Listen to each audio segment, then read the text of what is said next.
So these 13 habits took me from being skinny fat, so skinny arms, soft belly, love handles, not feeling good about myself, to being absolutely shredded, but not just shredded, be able to maintain that leanness all year round for almost the last 10 years. In this video, I'm going to go through those 13 habits. Let's go.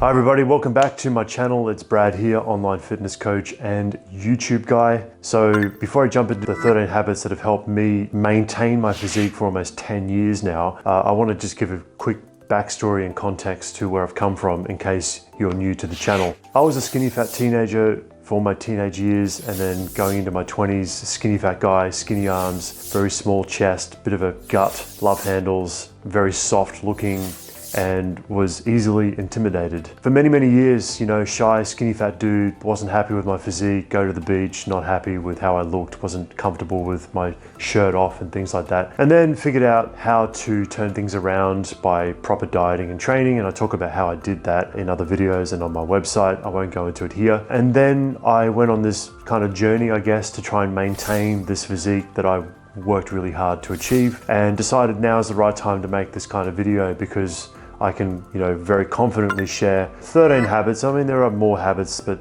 the 13 core habits that have helped me maintain the physique that I now carry and that I achieved, you know, back almost 10 years ago. We'll jump into the first habit. The first one is I lift 3 to 5 times a week. So I go to the gym and I lift a minimum of 3 lifting sessions a week, maximum 5 sessions a week. Very rarely do I do 6 lifting sessions anymore in the gym.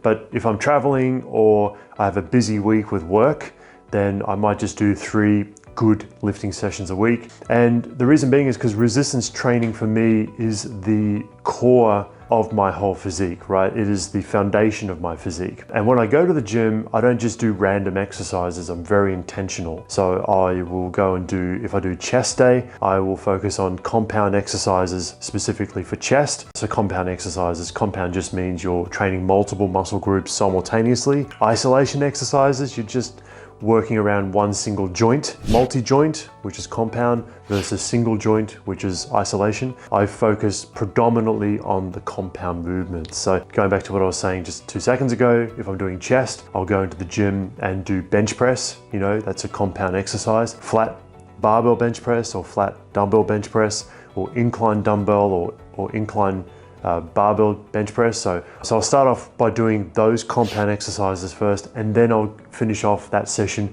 by doing isolation movements. So I'll do cable flies like pec deck, or I'll do high to low cable fly, low to high cable fly, dumbbell pullovers, those kinds of things. I will finish my session with isolation movements, and I'd start it with compound movements. And then if I do shoulders, then I would start off by doing overhead pressing. So either dumbbell overhead pressing, barbell overhead pressing, Arnold pressing, some kind of compound movement that's gonna hit my shoulders really hard. And then I finish that session by doing something like face pulls or, you know, reverse flies. And then for back, I'll do deadlifting. I'll start with conventional deadlifting first. And then once I've done, you know, 3 or 4 sets of deadlifting, then I'll move into something like a lat pull down, or maybe a bent over row, or a single arm bent over row, something like that. And then maybe 1 or 2 other, you know, isolation exercises for my back. And then for, you know, my legs, if I'm doing leg day, then I'll start off with doing barbell squats, or, you know, hack squats sometimes, or I'll do goblet squats, or I'll do Bulgarian split squats. But I usually always start with a compound movement for every single muscle group, 3 to 5 times a week. The details of this training that I've been following for many, many, many years that's helped to maintain my physique, I actually wrote a book on it called Push Pull Legs. I'll link it up down below, go and check it out. I'll go through all the details of like how I structure my training. It's very intentional, and I've been doing it for, you know, about 10 years now. I track everything inside FitNotes, which is an app that you can get on your phone. It's a free app. You can pay for the premium features, but I don't pay for the premium features. I just use the free version of the app. Honestly, I track everything in there, what exercises I do, how much weight, how many reps, how many sets. I've been doing that consistently for about 11 or 12 years now inside FitNotes. You can back everything up to the cloud in case you lose your phone, God forbid, you don't lose all your training records. So I back all my training records up to the cloud maybe once a month or so. You don't need to use FitNotes. You can use another app. You can use a notepad, a journal. It's completely up to you, but I've been able to maintain my strength over all these years because I have a very clear training history, a journal on my phone using FitNotes of exactly what I've been lifting for every single lift for the last 10 to 12 years. So my training is also built around progressive tension overload. So for me, I've been training for years. It's very tough to try and get an extra rep or two on some of these big movements now. I struggle to get one extra rep. I struggle to gain an extra, 2 kilos on the bar or 2.5 kilos on the dumbbells, just because I've been training for years. So I always try and push myself hard so I have maybe 1 or 2 reps left in the tank. So my RIR, my reps in reserve for every single set is probably somewhere between 1 and 3 reps in reserve. For me, I've been able to maintain this physique because I still train as intensely as I did from day one, right? There are days where I've had really exhausting training sessions and I haven't been able to train very hard because I used to work a lot of night shift. But for the most part, you really want to go into the gym and really just leave nothing in the tank, and you're not going to build a physique and you're not going to maintain a physique unless you continue to train hard and fight for every single rep. The next habit is eating protein. So for me, I eat a high protein diet. Every single day, I aim to get somewhere between 180 grams and 200 grams of protein. That seems like a lot of protein for a lot of people watching this. It was when I first started this journey many years ago. I struggled to get 70, 80 grams of protein every day. I thought that was a mission. And then when I found out that I needed to get at least double that amount of protein, I immediately freaked out and thought there is no way I can get that much protein. It is impossible. Well, I'm here to tell you that it's very possible. And I've been able to do that for around 10 years now. The way I get 180 grams of protein consistently every day, if I'm not traveling. If I travel, it's different. It's a little lower than that. We'll talk about that in a second. But I aim to get 2 protein shakes a day. I'll have 1 protein shake in the morning, 1 protein shake in the afternoon, of around 40 grams of protein in each shake. One of those protein shakes will have 1 scoop of creatine monohydrate of around 5 to 7 grams of creatine monohydrate, and I will have that with 1 shake. So that way I get about 80 grams of protein from 2 shakes. The rest of my protein requirements will come from whole food forms. So for me, I like chicken, I like beef, I like seafood, but specifically I like tuna and I like salmon and I like chicken. They're my main protein sources outside of protein shakes. So what I aim to do once I've got my protein shakes out of the way, then I will have 2 major meals that will have at least 30 to 40 grams of protein in the form of tuna, in the form of salmon, in the form of chicken. So my plate is built firstly around protein. So I make sure I get enough protein. So I think about protein, number 1. First thing on my mind is protein. And then I think about what I'm gonna have with that protein. Am I gonna have brown rice? Am I gonna have black rice? Then I think about what fat I'm gonna have with that meal. Am I gonna have avocado? So I find that with high protein dieting for the past 10 years or so, it's helped me to maintain my muscle mass, it's helped me to maintain my strength in the gym, but also, most importantly, my muscle mass, my general metabolic health. I don't feel hungry, I feel very satiated by consuming all this protein. You're less likely gonna snack, you're less likely gonna overeat calories, you're less likely gonna pick away at things in the cupboard. If you just keep your protein levels high, whenever you start to feel a little bit hungry, you just have a high protein snack, boom, you just get rid of that hunger straight away. So following this approach has allowed me to hit my protein requirements every day like clockwork. The last piece I want to mention, which I touched on before, if I'm traveling, like this weekend, I'm going to Phuket, 28 hours of flying, 3 flights. It's a lot of flying, it's a lot of commuting, but that's going to be a situation where I'm probably only getting about 100, 120 grams of protein across the weekend because I'm in transition. For those days, I don't stress too much about not hitting the 180 to 200 grams of protein because I know for the most part, I hit it every other day when I'm not traveling or when I don't have disruption. So if you're watching this and you're like, yeah, mate, I can't, there's no way I can get that much protein. And by the way, you can calculate your own protein requirements using a link down below that I use to get into the best shape of my life. So I'll share with you my macro calculator that helped transform my skinny fat physique. That will tell you exactly how much protein you need to be eating based on your height, your age, your gender, your activity levels, and all that kind of stuff. So check it out down below. If you're saying, mate, I'm meant to be getting 130 grams of protein a week, there's no way I can get that because of traveling and work and this and that. I was like, well, okay, there's going to be a couple of days of the week where you're not going to get that amount of protein because life gets in the way, life gets tough. You're traveling, you've got lots of things going on. But if 5 days out of the week you're getting your protein for the day, then that's fantastic. Like, you're still going to maintain great results. For me, I've done a lot of travel over the last 3 or 4 years post-COVID. I've stayed in a lot of different places, living out of a suitcase. I haven't always had a kitchen, and my protein levels haven't always been around 180. I do fight very hard to try and get the 180 minimum, but there are many days where it's been 120, 130, 140 over the last 4 years, and I've still been able to maintain a great physique. So it doesn't always have to be every single day at that minimum. If a couple of days a week, it's a little bit lower, it's okay, mate. It's not the end of the world. All right, so habit number 3 is prioritizing hydration, especially when I'm training in hot climates like Thailand, where I'm gonna be next week. But honestly, like, I really do believe that this has helped me tremendously in maintaining my satiety levels and not feeling so hungry all the time. It's also helped with just general living. Like, I feel a good level of energy. I mean, think about it, your muscles are 70% water anyway. It's a simple habit. I know this gets, people beat this point to death, and I know it sounds very cliche kind of advice, but for me, it's a true habit. Like, I really do, I have bottles of water with me everywhere. If I'm sitting at my desk or something like that, I'll have 2 or 3 of these sitting around. These are from Tesco, and they're flavored 0-calorie mineral waters.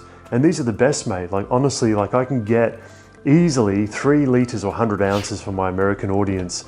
I get 100 ounces of water every day just by having flavored 3 of these sitting around my desk, and I just sip away at them while I'm working, and it tastes good. There's no calories, natural sweeteners.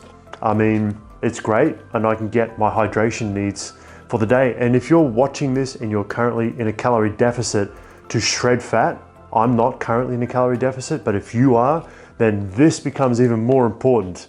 Because when you're in a calorie deficit, you're gonna feel a little bit more hungry, which is normal. But that's when this is gonna help you, because when you drink more water, it's gonna help you keep satiated, and you're less likely gonna overeat your calories. So when I was getting ready for my High Rocks competition a few months ago, and I was competing in the High Rocks Pro division for males solo, when I was cutting from 94 kilos down to 89 kilos, I think, I cut my calories down a little bit, and I bumped up my hydration quite a little bit more. So I was getting about 4 liters of water a day as opposed to 3 liters. And that helped me maintain levels of satiation, because I did feel a little bit hungry on those low calories, but that got me down to 89 kilos for that race.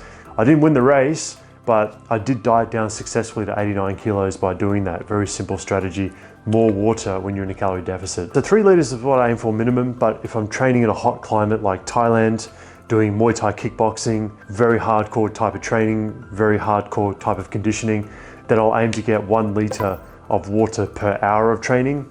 And in addition to that, I'll add electrolytes to that water, so sodium, potassium, magnesium, all the usual electrolytes. When I'm having 3 liters of water, I don't bother with the electrolytes, but when I'm having more than 3 liters of water, so every hour of training, I'll have, electrolytes with that water.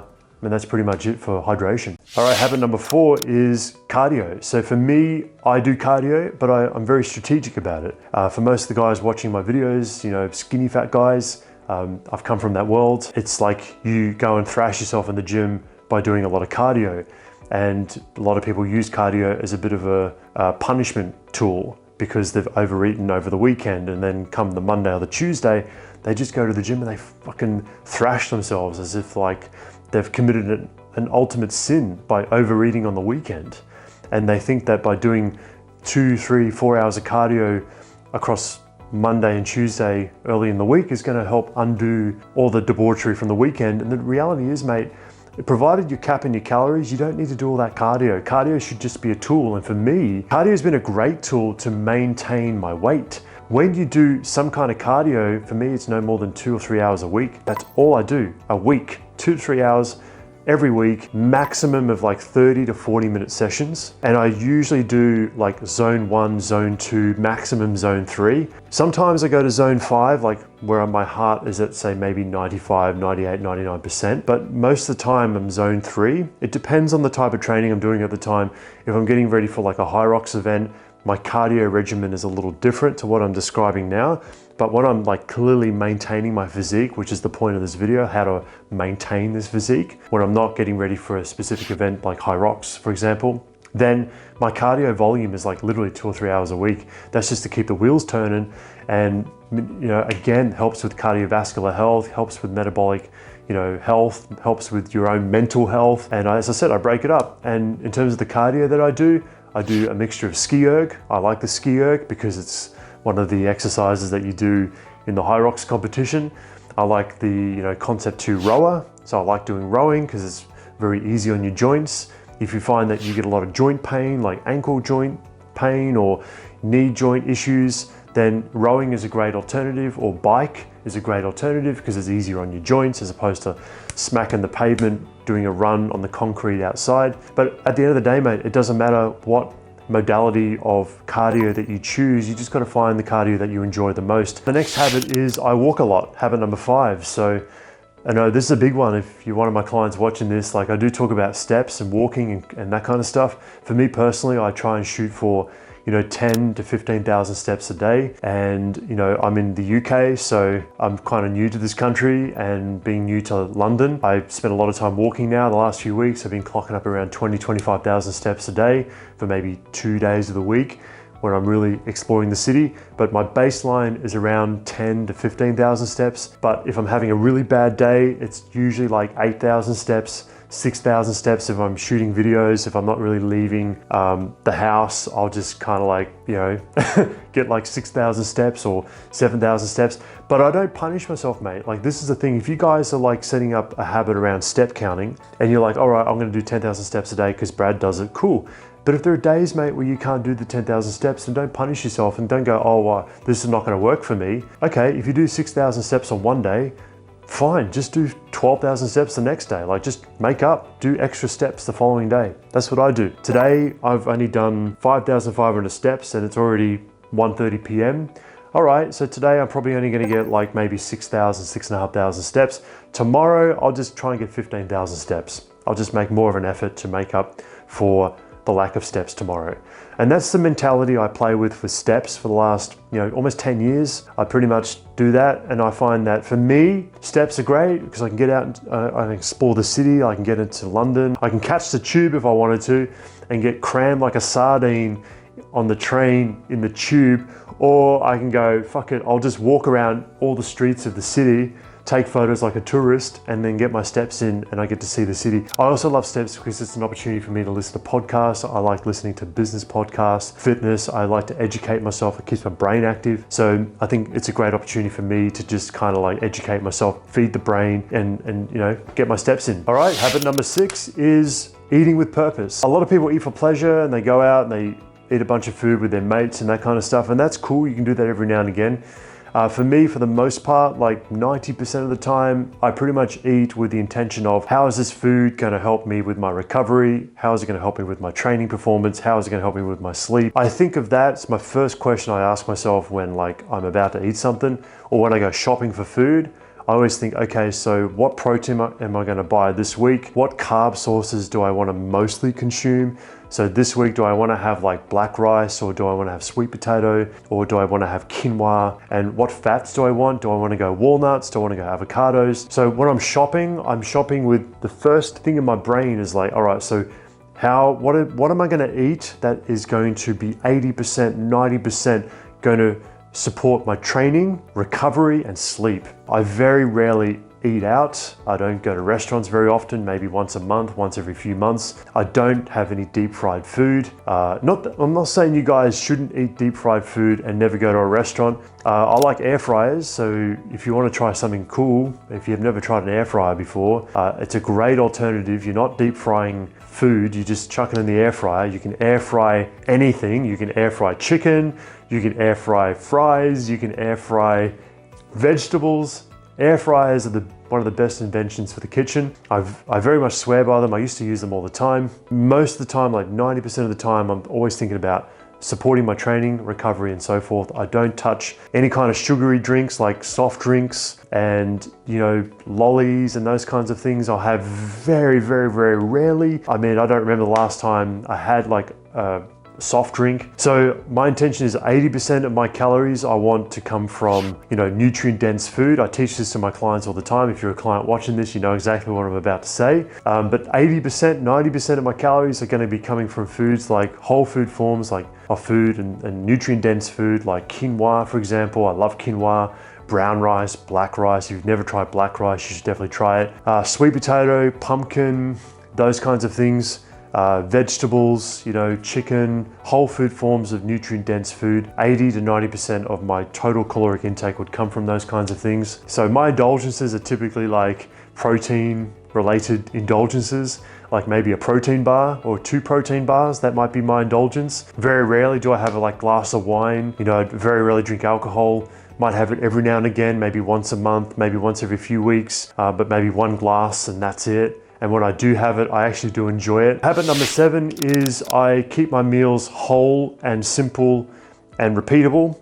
So I kind of touched on this in the previous habit. So for me personally, I eat the same kind of food every day. I'm a very boring kind of person when it comes to what I eat. I just stick to nutrient dense food.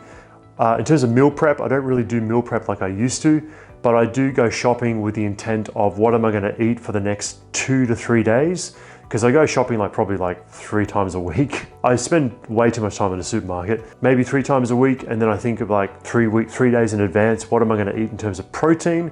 What am I going to eat in terms of carbs and fats? I think meal prep is fantastic because it reduces friction. You can also plan your meals out so you're not guessing. If you're tracking your calories, I think meal prep is great. When I first started my fitness journey, many, many years ago, I did the meal prep thing and I had all my containers lined up and, I would prep all my chicken, I weigh everything, I cook everything, I put everything into containers. And that's how I managed to get into absolute top condition, was because I planned everything and I kept my meal prep really simple. And it just removed a lot of guesswork and a lot of freaking out about my calories.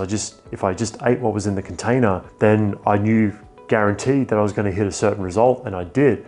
And I went on to compete in these different competitions and winning a bunch of, I've won first place several times because of keeping things simple with meal prep and sticking to the meal prep and then having the occasional cheat. My food intake isn't fancy. It's not like creme brulees and nothing crazy like that, but it's effective and it gets the job done. And it also maintains the physique. Habit number 8 is I sleep, protect my sleep. So this is where I've really worked hard on getting proper sleep, because the early days of my transformation, I used to work night shift and I'd work 12-hour night shifts from 7:30 at night till, I think it was 8:30 at night till 7 in the morning. I did that 7 days in a row, sometimes 14 days in a row. And I was trying to get lean, I was trying to bulk, I was trying to build muscle, I was trying to train. And I've got some clients now that I work with that currently do night shift. And I know that struggle very well, because for the first 4 years of my fitness journey, I was working night shift,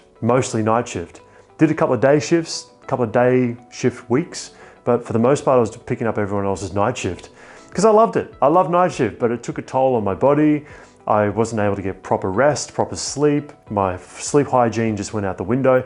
But this is an example for you guys. I'm a living example, N equals 1, of somebody that was able to get in absolute the best shape of my life while working a crazy night shift roster. So if you're working night shift and you're watching this video, there's still hope for you. You can still get into great shape, just by working night shift, but you just got to plan your calories and your meal prep a little bit more stringently like I did, and you will get there. Now, I don't work night shift anymore. I run the YouTube stuff and I do the fitness coaching full time now. I've been doing this full time now for 4 or 5 years. And now that 4 or 5 years has been the best 4 or 5 years in terms of my sleep hygiene. And I really, really, really focus on trying to get proper sleep. I track my sleep. I go through phases of tracking my sleep with my watch just to see how much deep sleep I get, how much light sleep I'm getting and all that kind of stuff. If you're waking up fatigued, really tired throughout the day because you've had, short rest and things like that, it's going to make it much harder for you to control your calorie intake. So if you find yourself snacking way too hard, then I would suggest maybe try and work on an extra couple of hours of quality rest. Basic things like eye mask, dark room, cool room, have a noise machine on, those kinds of things. Honestly, guys, getting an extra 1 or 2 hours rest, if it's possible, it's going to help you with your management of your calories throughout the day, you're not going to feel as fatigued and you're less likely going to pick and snack and eat too many calories. All right, habit number 9, and this is an important one. Maybe you guys take note of this. I don't beat myself up, right? When things go wrong with my diet, with my training, if I can't make it to the gym because of my travel commitments, or maybe because I've been sick or not well, and honestly, like I've had some kind of weird thing where I haven't been able to train properly. It's only been the last couple of weeks where I've been getting back into training, but for about 6 weeks, I didn't actually go to the gym. I was walking a lot because I was so fatigued. I don't know if I was infected with something, if I had long COVID, I don't know what the hell was going on. I've had blood tests done now, but I was a little bit down on myself. I'm like, man, it's the longest I've not been to the gym in like 12 years. But then I just thought to myself, mate, don't beat yourself up. Like, you can't make it to the gym, like at least you tried. And I'll give you real anecdotal examples of this. You know, back when I worked night shift and I was really trying to get shredded, and I'd be on this real like kick, like a real roll of like, fuck, I've got this nailed, like I'm gonna nail this. Like I've got my calories sorted out, I'm hitting my protein target every day. Like it's 2 o'clock in the morning and boom, like I'm still on point with everything. And then I do this for maybe a week or 10 days or 2 weeks, and then all of a sudden I wake up and I'd be disproportionately tired from night shift. I'd be like, fuck, I'm so tired, I can barely go to work. How am I meant to go to the gym? How am I meant to track my calories? And as I said, with the sleep and the overeating thing, mate, when I was working night shift, I was so tired that it made food even more appealing. I had a vending machine in my office and I used to raid that fucking thing almost every night because when I was really, really tired, I felt more of the urge to eat chocolates and fucking donuts and all this kind of stuff. I had to get to the point where I was like, I had to stop taking money to work so I could not use the vending machine. That's how I broke that addiction. Honestly, like I didn't beat myself up. Like when I'd go to the vending machine and use my coins before I stopped taking coins to work, then I was like, you know what? I've had a bad day. I've had a bad night. I've overeaten my calories. Maybe I've done that 2 nights in a row, maybe even 3 nights in a row. But I was like, mate, don't fucking beat yourself. This is the self-talk. Don't beat yourself up. Like, it's not the end of the world. Like, you're gonna have bad days, right? It's gonna happen. I didn't have a coach back then, so I was like my own coach. It's like, Brad, you're gonna have bad days, it's gonna happen. So tomorrow is a new day. Right? So the moment that 12 o'clock, like it was, 12:01 in the morning, it was like, okay, today's a new day. It's my calories have been reset. Today's a new day, baby. And I just forget about what happened yesterday or the day before, and I just keep moving forward. So when I was working night shift and I have these bad days and bad moments, I didn't beat myself up and I didn't like throw in the towel. I was like, fuck this, the diet's not work for me. This is not gonna work for me. I don't have what it takes. Like, and that's why most people quit. It's not that you fuck up, it's you fuck up and then you never pick yourself up again. You just go, nah, not for me. It's all or nothing, mate. If I can't stick to the calories or the protein target, if I can't train every single week, minimum 5 days a week, if I miss one session, it's game over. And a lot of you guys have these absolute rules of like, it's all or nothing. It's like, I either do it or I don't do it. And I don't know if this is perpetuated by a lot of stuff on YouTube where it's like, you need to go all in. And if you're not all in, you're not committed. It's like, no, mate. It's either no pain, no gain. It's like, what are you talking about, mate? Like, honestly, of all the hundreds and hundreds of people I've worked with over the years, one-on-one with coaching and thousands through my programs, I've not met one person that is like, has a perfect life with no distractions and no other commitments outside of training in the gym, right? Except if you're a professional bodybuilder. I'm not talking about those people, professional athletes who I've worked with before. I'm talking about the general population. Everybody's got something, mate. Work, this, kids, distractions, injuries. Everyone's got something. There's going to be times where you're not going to make it to the gym for maybe a day or 2 or a week or 2 weeks because of travel. Maybe you've gone off the wagon and you're like, fuck it, I'm just going to go and eat brownies because fuck this chicken and rice business. Maybe the worst thing you can do is not pick yourself up again and keep moving forward. So it's about self-compassion, right? It's about being kind to yourself because there's a lot of people out there that want to tear you down and you don't want your own voice to tear you down because there's enough people around you that will do that for you. All right, let's move on. So habit number 10. I monitor my health every 4 to 6 months. Now, this is not a daily habit, I get that, but this is something that I do think about every day, but I do get tested for every 3 or 4 months, usually every 4 to 6 months. I go in to my GP and I ask them for a set of biomarkers to be checked, my blood biomarkers. The specific ones that I get checked, I will link down, I'll put down in the description. I'm not going to name all of them, but I'll maybe put them up on the screen somewhere here. I'll go through a quick list of them. So I'll go into the GP and I'll ask for my liver function test, my kidney function test, my thyroid function test, my free testosterone levels, my total testosterone levels, my HbA1c levels, my B12 levels, my folate levels, my lipids, my white blood cells, and I think there's a couple other things I can't remember off the top of my head. Anyway, so I will get all those things checked, vitamin D, I'll get all those things checked, and then I get those printed out and I get to see how is my internal organs, how are my internals functioning, right? Because yes, this video is all about how to maintain a great physique, but also if your internals are not functioning very well, or if you have very high HbA1c levels or very low vitamin D levels, or your thyroid's not functioning properly, or you have issues with your kidneys or your liver, then there's no real point trying to make up with a great physique if you have issues with your organs. I believe it's really important to be proactive about these things, and for many, many, many years, not 10 years, maybe probably 6 years, I've been doing this blood work stuff every 4 to 6 months, and I go to a proper doctor in Melbourne, go to a clinic, get my blood checked, and then I get a printout of my results, and then I can see, is my testosterone levels still quite high for my age? I've just turned 40. How is my thyroid going? I do a prostate check every 2 years. So if you're feeling low energy, not motivated, if you're a guy watching this, and most of my audience are guys watching this, and like you're in your 40s and 50s and you're like low energy, low motivation, you feel a little bit off, a little bit moody, those kinds of things, you might want to get your testosterone levels checked. Like, it's not a bad idea, right? Like, they do decline with age. As a guy, this is the inevitable part of aging with testosterone. Like, your test levels are going to drop, they're going to slip off. And testosterone is not just about like muscles. We think about tests, we think about muscles.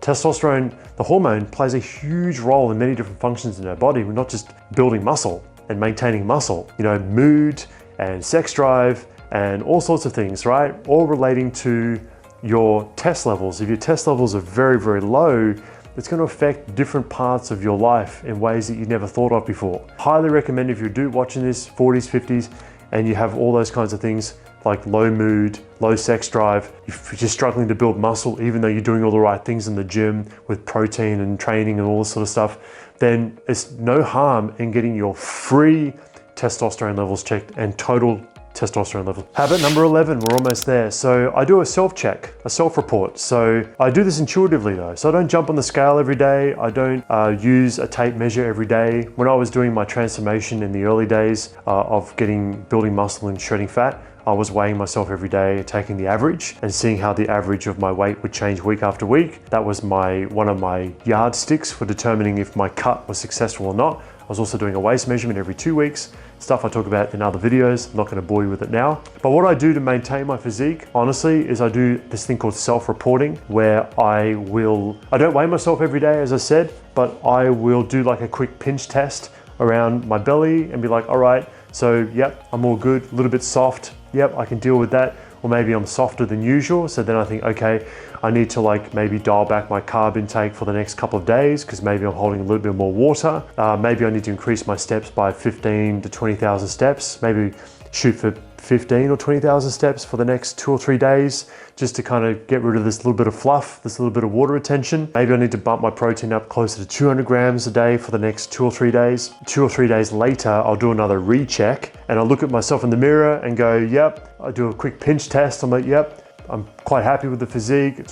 I'm maintaining it back to where I was, back to my baseline, and then I just keep moving forward. So that's what I literally do to maintain my physique, just a quick check-in with myself. How do I feel? Like, do I have low energy, high energy? Like, just a quick check-in, like, how do I feel with my body? Do I feel great? Do I feel tired? Do I have muscle aches and pains? Do I have DOMS? And then when I look in the mirror, I like do a quick pinch test to see if I need to adjust my carb intake. Because, you know, life happens, mate. You go out and you might have a few extra carbs than what you anticipate, and then you're a little bit fluffy for the next few days. I know that's just water retention, and I just burn that off and I don't think about it. So if you're a beginner watching this, I don't really suggest that approach. I'm only suggesting what I do when I maintain the physique. If you're in a diet where you're shredding fat, then you really do need to weigh yourself every day and then keep that in a spreadsheet, take the average, and you're looking for an average reduction in weight every week, alongside a reduction in your waist measurements. You get a measuring tape, get that from Amazon, or go to a craft store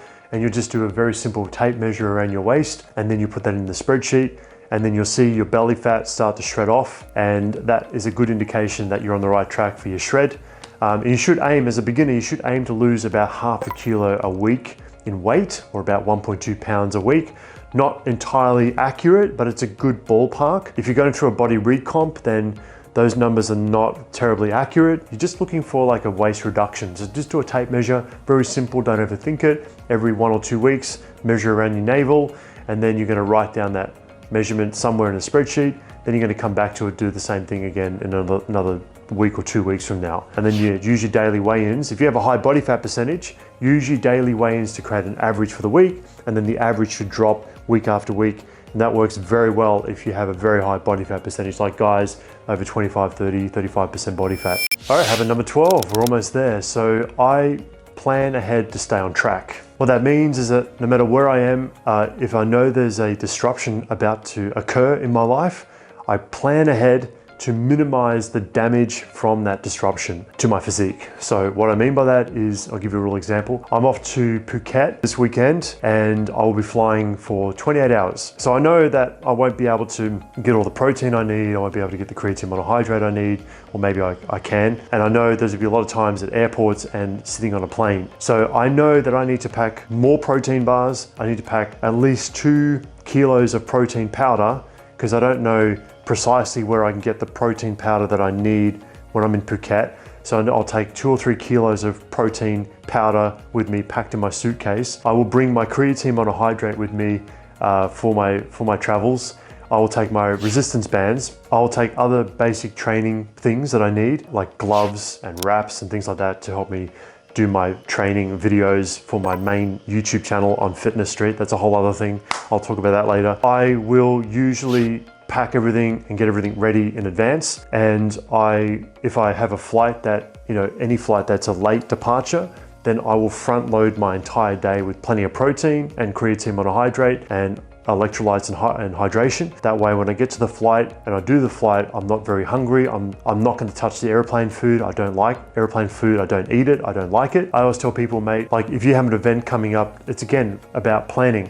So just front load your day with lots of protein, a couple of protein shakes, maybe one major meal consuming around 40 grams of protein worth. And then by the time you get to your barbecue at night or your work conference, you're less likely going to feel very hungry and eat the little shitty sandwiches that are not going to give you any nutritional value. And usually what I do, like I will keep high protein snacks around the house as well, like clockwork. Like in my cupboard, I'll have tuna, cans of tuna as an emergency stash in case I need it. I like rice cakes, right? Rice cakes are very easy to eat, like very low calories, and if I feel like I need to snack on something, I like rice cakes to do that. I like high protein yogurts. I usually buy a lot of high protein yogurt, 20, 30 grams of protein per tub of yogurt. I like apples, I like bananas, but mainly apples. If I need to snack, I'll have 1 or 2 apples or 3 apples.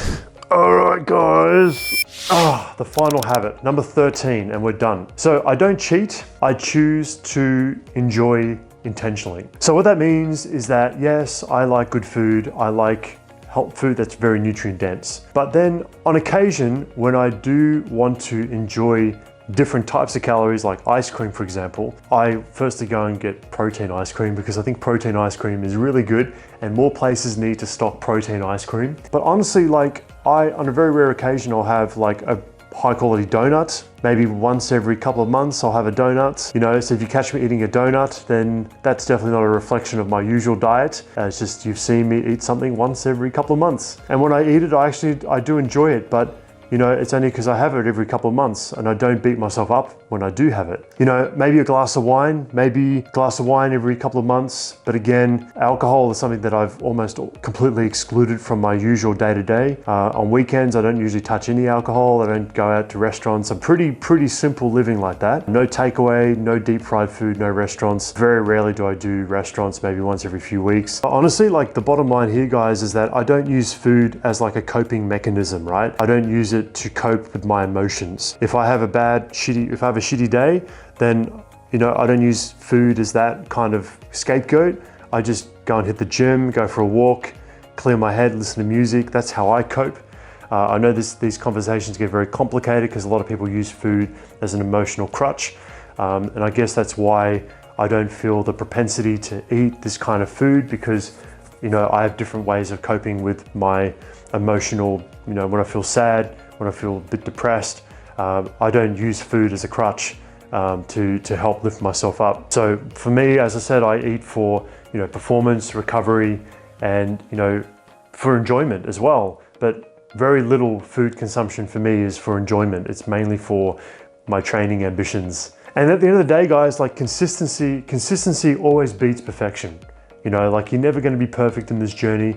I've not been perfect in my own journey, and being able to maintain this physique has been great because I've been able to do many things with it. Get ready for a marathon or high rocks events, things like that, or Muay Thai, kickboxing, jiu-jitsu. I like all different types of sport and training. I like challenging myself in different ways. And it's all come about from having a physique that has a baseline level of strength, and one that, you know, is relatively injury-free. I haven't had a calf tear now in about 6 years, which is great. But I haven't had any significant injuries for quite a number of years. But I've had days where I've not hit my calories, or I've not, you know, had my protein for the day, or enough protein for the day, or I've had, you know, I don't know, days where I haven't been able to train because I've not been well. And at the end of the day, man, it's just about, you know, consistency over time, not days that you've missed. Not trying to be perfect, just trying to get it mostly right. And if you get it mostly right, you're gonna get what most people will not get. So anyway, I hope these were helpful. If you're interested in coaching, I'll link up down below links to online fitness coaching. I only take on a couple of people every month. Some months I don't take on anybody, so I'll link up that stuff down below if you're interested. And don't forget also to take my fitness quiz. If you're a skinny fat person, I'll link up a thing down below where you can do a quiz, and it will help you determine the right program for you if you're a skinny fat person. Thanks for watching. See you in the next one.